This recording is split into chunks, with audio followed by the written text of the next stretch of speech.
మహాగణాధిపతయే నమః. ఓం గురుభ్యో నమః. ఓం శ్రీమాత్రే నమః. పరమేశ్వర స్వరూపమైనటువంటి జ్యోతిష, వాస్తు మరియు ఇతర అనేకమైనటువంటి శాస్త్రములను మనకు అందించినటువంటి మహర్షులకి నమస్కారం. హయగ్రీవ హయగ్రీవ హయగ్రీవేతి యోగధేత్ తస్య నిస్సరతే వాణి జహ్నుగన్యా ప్రవాహవత్. అరుణాం కరుణాతరంగితాక్షీం ధృతపాశాంకుశపుష్పబాణచాపాం అనిమాదిభిరావృతాం మయూకైః అహమిత్యేవ విభావయే భవానీం. శ్రీమాత్రే నమః. ప్రేక్షకులకి ఆ లలితాంబిక అమ్మవారి యొక్క అనుగ్రహం పరిపూర్ణంగా కలగాలని మనస్ఫూర్తిగా కోరుకుంటూ మనం ఈరోజు చాలామంది ఈ కొత్త సంవత్సరం వస్తుంది, మాకు ఆదాయ వ్యయాలు ఇలా ఉంది, లేకపోతే మాకు ఏళ్ళనాటి శని జరుగుతుంది, అర్ధాష్టమ శని నడుస్తుంది, అష్టమ శని రాబోతుందని భయపడుతున్నారు. అయితే మీకు ఆంగ్ల సంవత్సరం మారినా లేనట్లయితే ఉగాదికి మన ఇప్పుడు రాబోయేటువంటి శ్రీ విశ్వవసునామ సంవత్సరం వస్తున్న, గతంలో వచ్చినటువంటి క్రోధినామ సంవత్సరం వచ్చిన, మొట్టమొదటిగా మీరు అర్థం చేసుకోవాల్సింది ఏంటంటే గ్రహాలు మారినప్పుడు దాని యొక్క ప్రభావం కొంత ఉంటుంది, ఉండదని కాదు. ఇది గోచారంలో. కానీ మీ పర్సనల్ చార్ట్లో ఎలా ఉంది, అసలు మీరు ఎటువంటి పాటిస్తే ఏ లగ్నం వారు ఎటువంటి ఇబ్బంది లేకుండా హాయిగా సంతోషంగా లాభదాయకంగా ఉంటారు, ఏ లగ్నం వారు లేదా లగ్నం తెలియని వారు రాశివారు అనే విషయాన్ని ఇప్పుడు మనం తెలుసుకుందాం. తులా లగ్నము, తులారాశి. తులవారికి కనుక చూసుకున్నట్లయితే ఇక్కడ మీ రాశి వారికి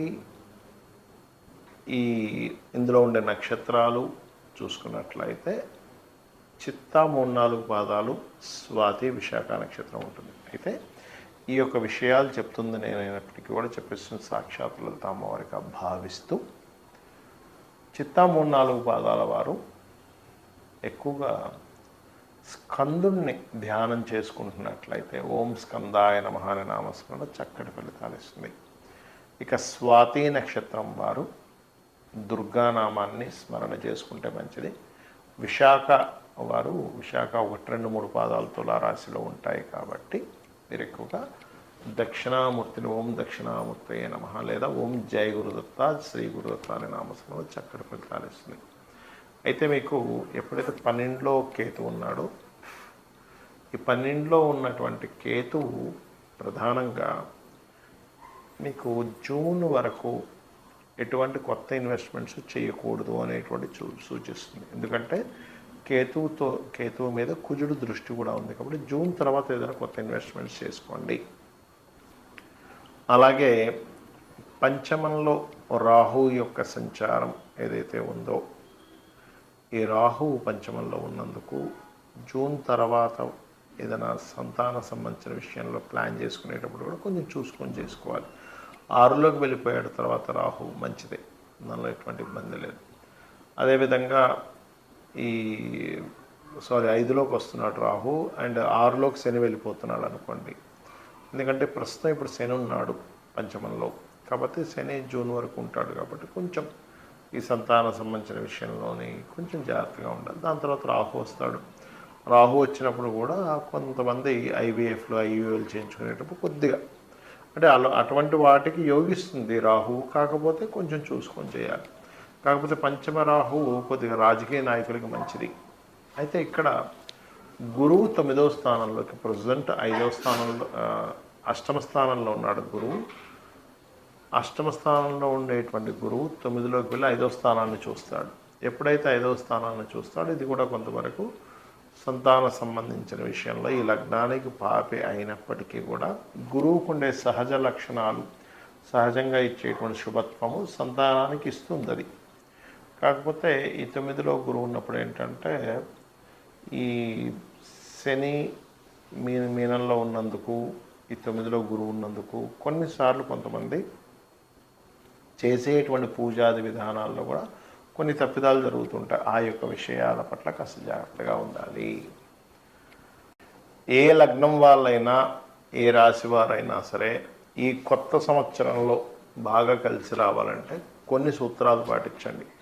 మీకు ప్రతిసారి ఎదురు చూస్తూ ఉంటారు, ఈ సంవత్సరం నుంచి బాగుంటుందేమో, ఇంకో సంవత్సరం నుంచి బాగుంటుంది, అవి ఇప్పటికైనా నా కష్టాలు పోతాయేమో అని ఎదురు చూడటం కాదు. కొన్ని పాటిస్తే ఖచ్చితంగా క్లియర్ అవుతాయి. ఏమిటవి అంటే, ఒకటి, ఈ గ్రహాల యొక్క ప్రభావం అంతా కూడా మన కర్మని ఆధారం చేసుకుని ప్రభావితం, అంటే అవి ప్రభావం చూపిస్తూ ఉంటాయి. అంటే మన కర్మ పూర్వజన్మలో ఏ కర్మ చేశామో దాని ఆధారంగా పూర్వజన్మ కర్మ తొలగాలి అంటే మనకు శాస్త్రాలు చెప్తున్నటువంటిది గంధముతో భగవంతుని పూజించాలి. గంధం వల్ల పుణ్యం పెరుగుతుంది అంటారు. ఏమిటండి గంధం వల్ల పుణ్యం పెరగడం ఏమిటి అంటే, ఇందులో బయటకి బాహ్యంగా కనబడేటువంటిది మనకి గంధం అరగబావి చక్కగా మనం లం పృథ్వీ తత్వాత్మనే గంధం పరికల్పయామి అని చెప్పి మనం పూజ చేస్తూ ఉంటాం పంచోపచార పూజల్లో. కానీ ఇక్కడ దీని అర్థం ఏమిటంటే, గంధము దీనికి గురువు అధిపతి, గురువు జ్ఞానానికి అధిపతి, గుర్తుపెట్టుకోండి. అంటే మీకు గనక జ్ఞానం వచ్చినట్లయితే ఆటోమేటిక్గా పాపం తొలగిపోతుంది. మనకు శాస్త్రాలు కూడా ఇవే చెప్తున్నాయి, అంతే కదా. అంటే ఏమిటి, జ్ఞానయోగం చాలా గొప్పది అంటూ ఉంటుంది. అంటే నువ్వు జ్ఞానాన్ని సంపాదించుకో. గంధం ఎలా అయితే పూజ చేస్తావో గంధంతో పూజ చేయడం వల్ల జ్ఞానం పెరుగుతుంది. అంటే మనకి విచక్షణ పెరుగుతుంది, మనం ఏం చేస్తున్నాం ఏం చేయట్లేదు. అందుకని ఖచ్చితంగా గంధంతో పూజ చేయాలంటారు. అందుకే గంధము, ధూపము, దీపము, నైవేద్యము, పుష్పము, ఈ పంచోపచారాలు చేస్తూ ఉంటాం. అయితే ఇక్కడ నిత్యము ఉదయము సాయంత్రం ఒక దీపం పెట్టి ఒక్క 10 నిమిషాలు కూర్చొని చూడండి. మీ లైఫ్ ఏ సంవత్సరం వచ్చినా ఖచ్చితంగా మంచి మార్పు వైపు వెళ్తూ ఉంటుంది. ఇక రెండో విషయం ఏంటంటే, మీకు దగ్గరలో ఆలయం ఏదైనా ఉన్నట్లయితే అందులో ప్రధానంగా మాకు శని యొక్క ప్రభావం ఎక్కువ ఉందండి, ఏలినాడు శని ఎక్కువగా ఉంది అనుకునేవారు ఒకటే చెప్తాను, ఆంజనేయ స్వామి ఆలయానికి వెళ్ళి చూడండి. లేదండి నాకు దగ్గరలో ఆంజనేయ స్వామి ఆలయం లేదు, చక్కగా స్కందుడి ఆలయం ఉంటుంది, సుబ్రహ్మణ్యేశ్వర స్వామి, లేదా అది కూడా లేదు పోనీ గణపతి, అది కూడా లేదండి కనీసం రావి చెట్టు ఉందంటుకోండి. ఎందుకంటే రావి చెట్టుకి శాస్త్రాల్లో కర్మ విపాకం లాంటి గ్రంథముల్లో చెప్పినటువంటిది ఏమిటి అంటే, చాలా స్పష్టంగా అందులో బ్రహ్మ విష్ణు శివాత్మకమైనటువంటిది అని చెప్పడం జరిగింది. కాబట్టి రావి చెట్టు చుట్టూ చక్కగా ప్రదక్షిణం చేయండి. రావి చెట్టు వేప చెట్టు కలిసి ఉన్నదైనా పర్వాలేదు, లేదా నరసింహస్వామి ఆలయం అయినా పర్లేదు, లేదా అమ్మవారి ఆలయం.